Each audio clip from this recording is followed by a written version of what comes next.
What's good, guys? Please, I'm back here with another video. So today I'm going to be doing my Premier League preview for the 2021 season. So obviously I'm going to do the top 6. I'm going to do the bottom 3, the surprise package or the surprise team, the top goal scorer and the surprise player and the player of the year. So obviously I'm going to start with the top 6. I'm going to be going from 6 down to number 1. So I'm going from number 6, 5, 4, 3, 2, 1.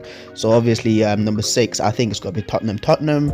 Again, the way that they finished the season with that loss that they had to Sheffield United with the whole defense, and now Vertonghen is gone as well. For me, I think that that they've brought in is it Matt Doherty? I know his last name's Doherty, but I don't know if his first name's Doherty. They brought him in from Wolverhampton, and he's a solid right back in my opinion.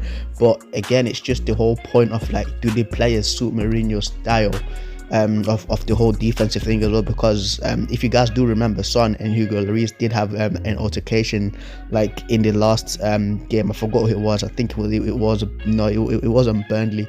I forgot who it was, but you guys do remember this. Like Son and Lloris had an altercation because Son didn't actually track back and defend because he's one that lost the ball, and Lloris was the one that had to go a human Son just because of that. And I don't think that the players will have the discipline enough for them to actually follow Mourinho's defensive thing as well. And obviously the show on Amazon has came out, and you can see how Mourinho's talking to the guys as well, because he's not like mincing his words. He's giving it straight up to them. And the way that Ori reacted like to Mourinho, when Mourinho just said like, oh yeah, you need to do better, and then like Ori was probably looking at Mourinho in a way that he wanted to beat the crap out of him. But I think that Spurs is going to get 6th place. 5th place is Arsenal. Arsenal, for me, they have gone way better defensively. Like Arteta has proper like drew them in like defensively. Like he's put a lot of discipline against them. The 3 performances right against Liverpool, Man City, and Liverpool again. For me, it's just, yeah. Like I can see what Arteta's trying to do with the team. You know, he's playing a 3-5-2, or I think it's a 3-4-3. So what he's doing is basically playing a 5 at the back, and then obviously he's got wing backs as well in either Tierney or Bellerin, or he plays Maitland-Niles as well on the left side, or Bukayo Saka, and then he plays Tierney left centre back. But with Arsenal as well, like the thing is they've signed Willian. For me, Willian is inconsistent. Is not good enough, and Arsenal fans think that Willian is going to be one of the saviors. Like, you know, like he's going to come there and change the team. I don't think he's going to just come there and change the team. I think he's just going to be lazy, in my opinion. He's going to try to hide behind Aubameyang's like success, basically, because Aubameyang is Arsenal's best player. He's their top goal scorer. Like without Aubameyang, Arsenal would have been in trouble last season as well. And the reason why I think that they'll get 5th place is just because with Aubameyang, if he gets injured, there's no one that's going to score the goals for him. Like it was meant to be Lacazette as well, playing with Aubameyang, but Lacazette's proper dropped off huge time, you know. And there's speculation that he might leave for Arsenal. He might go to Atletico Madrid maybe. But again, if Aubameyang does get injured, man, it's gonna be a problem for them. It's gonna be a real big problem, because again, Saka's still young. Martinelli I don't think he's gonna be back in time for the beginning of this season as well. We'll just have to see how Nicolas Pepe plays, like, because now he's used to the Premier League. He's had his first season within the Premier League, and now he's gotten used to it. So obviously we're just gonna have to see how he plays like as well. Willian too, you know. The midfield as well, still a problem. They've not signed the CDM. They've still got Xhaka there. Arteta has a lot of work to do with this team. He's getting them drilled in, but we're just gonna have to wait and see. So in 4th place, Man United. I think that Man United would get 4th place in my opinion. Again, for me, like with Man United, the fans know what's up there and what's missing there. Again, they've recently signed Donny van de Beek. Good signing, you know. It's a bench. It's a guy who's good for a substitutes bench, because the first team, so the drop off between the first team and the substitutes bench is just too big. It's like an off the cliff. Like the dropping quality is that big. So obviously the Donny van de Beek that signing is obviously for the bench. They need a right winger. They need another centre back as well to partner Maguire, because that partnership between Lingard and Maguire is not good enough at the moment, you know. So again, it's it's the whole factor if Martial and Rashford will continue their form from last season as well, their goal scoring form, because the goals will come from them. The whole speculation with Jadon Sancho is going to come or is not going to come. The whole thing with Greenwood as well. Greenwood's still a young player. He's still 18 years old. He's still going into it, and Solskjaer should not play Mason Greenwood that much as well, because he's going to burn him out. For a guy who's that young as well, he needs a little bit more experience, and he needs a little bit more sharpness as well, and his body needs to get used to playing at least like 40 games a season as well. So it's a whole bit of a sticky one. But the front five attack, it's a really good attack. They've got Bruno now for the first start of the season, for the beginning of the season as well. They do kick off later than most teams because they were involved within the Champions League as well. That's the same thing with Arsenal. But Man United now, they have Bruno starting for them, and Bruno, like, he came in the second half of the season. He changed Man United big time. So again, I think that Bruno's going to be the main key factor for Man United. I think he's going to be the main player. Aside, if Jadon Sancho comes, then it's going to be between those two. I think that Paul Pogba will have a comfortable season as well in that midfield. But I think that Man United will get fourth place. And third place, it's going to be Chelsea. I had a really tough time with this one because Chelsea, like, I've seen Werner and Ziyech play, but now they've just recently signed Kai Havertz, like on Friday night. They've secured Kai Havertz as well, and then that front attack of left wing Pulisic, striker Werner, right wing Ziyech, and then in the cam, so in the central attacking position, that's gonna be Kai Havertz. Like, the goals from this team that's gonna come, and the creativity and the chances made, it's gonna be crazy. I really did struggle between them and Liverpool as well, because like Liverpool, like, obviously like number one is Man City. I think that Man City is gonna win the league, but I did struggle between second and third for Chelsea and Liverpool, because I think that people have Liverpool's number now because they've seen how Arsenal played against Liverpool. Then, like, Arsenal defended well. Obviously, if you defend against any team, you've got a chance to win. But the way that Arsenal defended against Liverpool, I think it's the way to beat Liverpool. But with Chelsea, like, the marquee signings that they've made, I think that Werner's going to be an incredible player for them.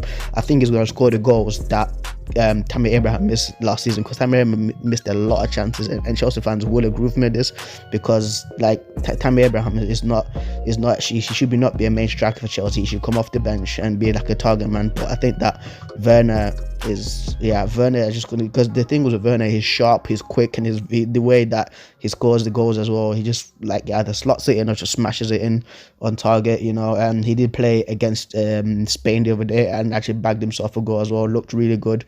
Ziyech as well, I saw in the friendly that he was creating a lot of chances too. Kai Havertz is coming in, and Kai Havertz as well is one of those attacking midfielders, just like Lampard, who gets you goals, who gets you important goals as well. They've got Pulisic was there, like after quarantine, he was their best player. So I think that Chelsea will get third place, and then in second place, obviously, it's Liverpool. Liverpool for me, like, I think people have got Liverpool's number, but Liverpool, the thing about Liverpool is consistent. They are consistent within the Premier League. Like, the only one like main factor about Liverpool, if they get an injury to one of their players, like maybe Salah, Mane, or Van Dijk, then they are gonna be done, because to return to the Premier League, you have to be on point as well, because you have to be consistent.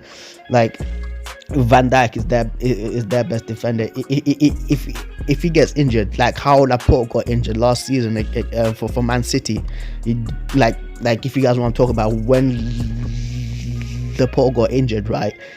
Man City were down in the dumps because they had to play Fernandinho in there. When Van Dijk gets injured, who's going to play them? Matip.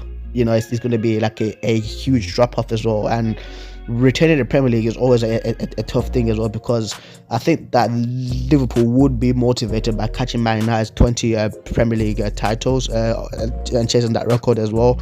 But I think that teams have their number, man. As I've said before, teams definitely have their number now. If they just watch how Arsenal played against them by just literally defending, dropping back, and just getting Liverpool on the counter attack, I think that they'll do well against Liverpool. But of course, my Premier League champions for the 2020-2021, I think it's going to be Man City.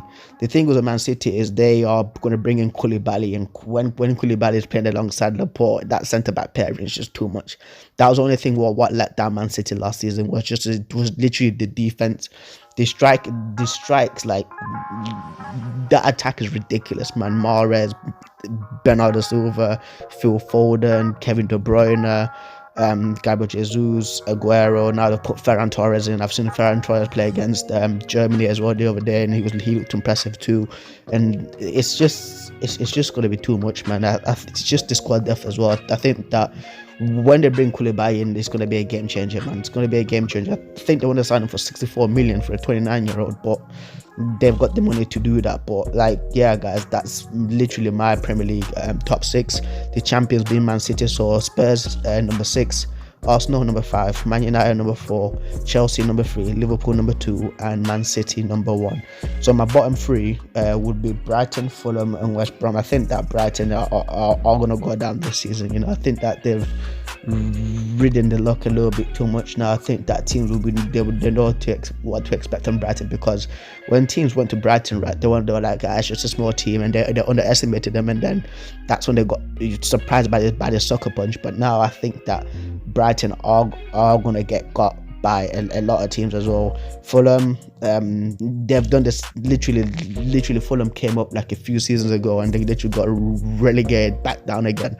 They had Mitrovic playing up front for them. Mitrovic is well, he's a great player, but he's only a great player in the Championship, because he got a lot of goals last season. But the Championship is very different to the Premier League as well. And West Brom, I think that West Brom, again, same thing with Fulham. They did well, but I think that their only bright spark is going to be Matheus Pereira, if I'm correct. I think he's like a right winger or a central attacking midfielder. I think that he's going to play well for them, but not enough to keep them up.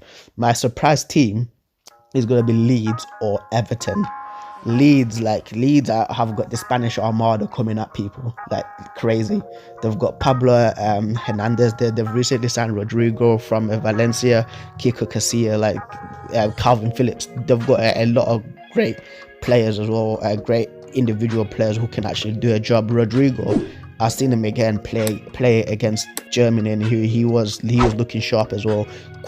Very quick striker, left-footed, not afraid to take a shot outside the box, unlike some strikers. Pablo Hernandez always got quality. He's a little bit on the older side now, but his quality is just like too much in my opinion. Calvin Phillips just recently got called up for the England squad as well. I do think that is going to perform well as well in that central defensive position. And Kiko Casilla is a solid goalkeeper who used to play for Real Madrid and now obviously plays for Leeds. And my other surprise team, Everton, they've made really good signings this season. They've got Allen from Napoli, and they have James Rodriguez and Jocore as well. That midfield, and Gilbert Sigurdsson as well. For me, I think that Gilbert Sigurdsson is just wavy, man. Like Sigurdsson is crazy, dude. Like he's got techers as well, and to put that with Jocore, James Rodriguez, you know, like, and Allen, mad.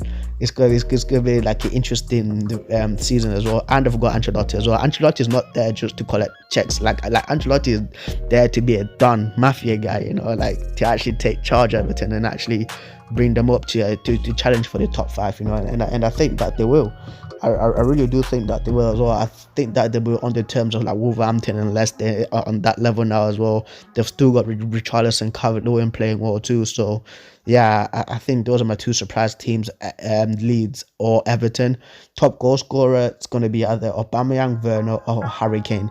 The thing is about Harry Kane, if Harry Kane stays injury free, I think he'll be the top goal scorer. Like Harry Kane is just, I've seen a video of him where he's training with England. He's just literally slapping in goals, banging in goals, and I was like, I'm like, this guy is so lethal as well. Like his weak foot, like his left foot is just ridiculous as well. He might as well just be both footed to, you know, Werner. I think that Werner is going to get a lot of goals. As I said earlier, like with the chances created by Havertz, Pulisic and Ziyech in that team. I think that Werner's going to get a lot of goals as well.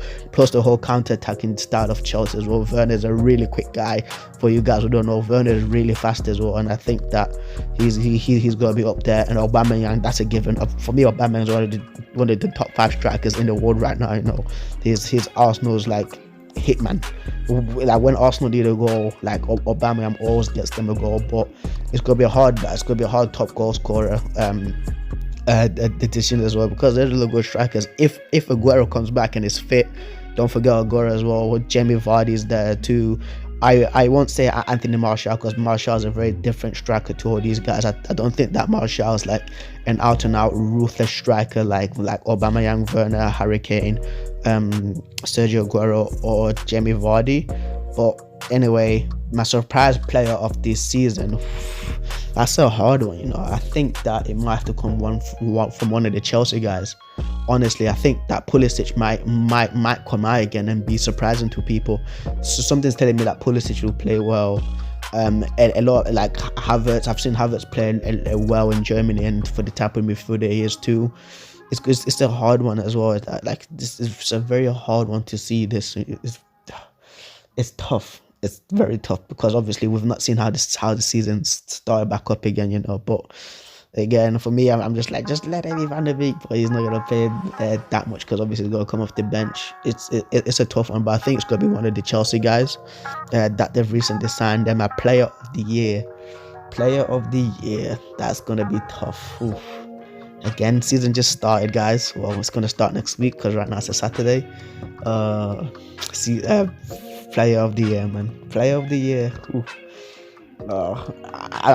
Listen, all right. I'm just gonna play it safe. Okay, I'm gonna play it safe. I'm gonna say 2 guys, right? And that's gonna be Aubameyang and Kevin De Bruyne.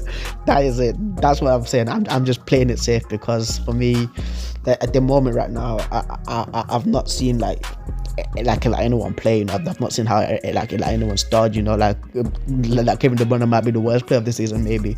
You know, so like right now things are obviously still fresh. The season's not started yet. It's again starting next week, but I'm just gonna have to check it out, guys. That's been the video. Hope that you do enjoy the video. Hope that actually no, tell me to the list down below as well, to who you think is gonna be top goal scorer, surprise team, surprise player, your top 6 as well. Who do you think is gonna get relegated? Comment it down below, guys. Again, 96% of you guys watch my videos and keep coming back to watch my videos, but unsubscribe. Hit the subscribe button, you know, do it for your boy, because I am the man for the people, you know. Do all that. But anyway, guys, I've been Preston. Stay in my Premier League preview for the 2021 season, and I'm signing out. Peace.